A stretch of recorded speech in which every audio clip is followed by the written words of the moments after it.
నందికొట్కూరులో ఒక ముస్లిం మహిళను వైసీపీ నాయకుడు వేధించిన సంఘటన వెలుగులోకి వచ్చింది.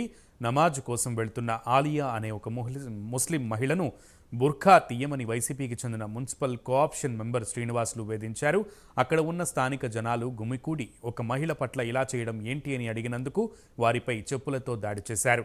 ఆలియా బేగం భర్త అబ్దుల్ వహాబ్ గురువారం పెద్దరాత్రి సందర్భంగా బేకరీ పని ముగించుకుని ఇంటికి వచ్చే సమయంలో ఈ సంఘటన జరిగినట్లు తెలుస్తోంది.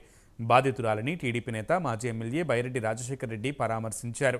ఆడపిల్లలను అవమానించడం కరెక్ట్ కాదని, వైసీపీ ప్రభుత్వం లైసెన్స్ ఏమన్నా అవమానించమని ఇచ్చిందా అంటూ మండిపడ్డారు. ఆడపిల్లల జోలికి వస్తే మండలం నుంచి బహిష్కరిస్తామని హెచ్చరించారు. నందికొట్కూరు ఆడపిల్లలు నిప్పుతో సమానమని, రాబోయేది మా ప్రభుత్వమేనని, ఆడపిల్లలకు రక్షణ కల్పిస్తామని ఈ సందర్భంగా రాజశేఖర్ రెడ్డి పేర్కొన్నారు. మేమున్నప్పుడు ఇట్లాంటివి జరిగి కానీ ఈరోజు ఏదో లైసెన్స్ ఇచ్చేశారు వైఎస్ఆర్ కాంగ్రెస్ పార్టీ వాళ్ళు రౌడీలకు, ఆడపిల్లలను మీరు ఏ రకంగానైనా అవమానపరచండి, లేకపోతే వాళ్ళని మరి ఎత్తుకుపోండి, ఎలోప్ చేయండి, మేము ఏమి దీంట్లో అసలు స్పందననే లేదు. కనీసం ఒక ఆడపిల్ల మీద దౌర్జన్యం జరిగితే వీళ్ళు ఖండించేతోడు కూడా లేడు. ఇట్లా గ్రామాన జరుగుతుంది, వీధిన జరుగుతుంది. ఆడపిల్లల మీద సేఫ్టీ లేకూడదు. కాలేజీకి ఆడపిల్లలు పోతా ఉంటే అల్లరి చేయడము, అనేక రకాలుగా దౌర్జన్యాలు, తర్వాత బలవంతంగా వాళ్ళ మీద బ్లాక్మెయిల్ చేసి లొంగ తీసుకోవడము ఈ తాలూకాలో చాలా ఎక్కువైపోయినాయి. మేమున్నప్పుడు ఇట్లాంటివి జరిగితే చాలా తీవ్రంగా శిక్షించే వాళ్ళం మేము, చాలా రకాలుగా. ఈరోజు చూడండి, ఎవరి అండదండలు చూసుకొని మీరు ఇవి చేస్తున్నారు. శ్రీనివాస్ రెడ్డి అనేవాడు ఎవరికి ముఖ్యమో, ఎవడు మరి వాడిని ప్రోత్సహిస్తున్నారు, ఎవరు ఈరోజు దీనికంతా కూడా వానికి బలం ఎందుకు పెంచుకున్నాడు, ఎందుకు లెక్కలేనితనము.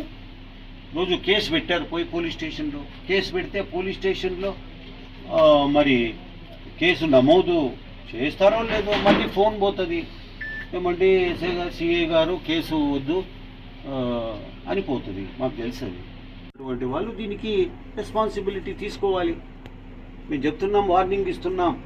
శ్రీనివాసరెడ్డి అలియాస్ నల్లసీను ఆమెను అసభ్యకరంగా ప్రవర్తించి ఆమెను బాధ పెట్టడం ఎంతవరకు సమంజసం అని చెప్పి సందర్భంగా తెలియజేస్తా ఉన్నాం.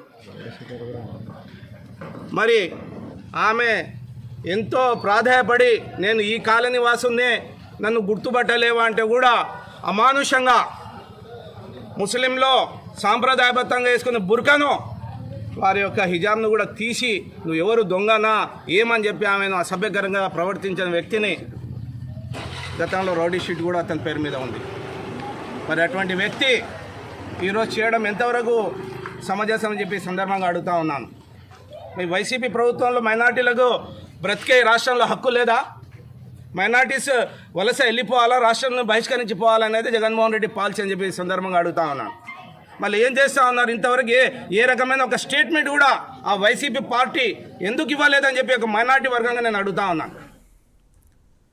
చిలమత్తూరులో ఎన్నికల కోడ్ను ఉల్లంఘించిన 3 వాలంటీర్లను ఎంపీడీఓ రామకుమార్ సస్పెండ్ చేశారు. చాములపల్లిలో హిందూపురం వైసీపీ అభ్యర్థి దీపికా వేణురెడ్డి ఎన్నికల ప్రచారం నిర్వహిస్తుండగా వాలంటీర్లు హారతులు ఇచ్చి స్వాగతం పలికారు.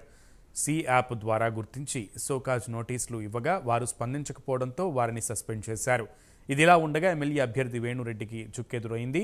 ఇక తమ పార్టీలో ఒక అభ్యర్థికి అంగన్వాడీ పోస్టు కోసం లక్ష లంచమిచ్చి మోసపోయామని బాధితులు నిలదీయగా ఈ సమయంలో ఇవన్నీ మాట్లాడలేను అని వెళ్లిపోయారు. ఇప్పిస్తామంటూ లక్షలు స్వాహా చేసిన సొంత పార్టీ నాయకుల తీరుపైన వేణురెడ్డి ఆగ్రహం వ్యక్తం చేసినట్లు తెలుస్తోంది.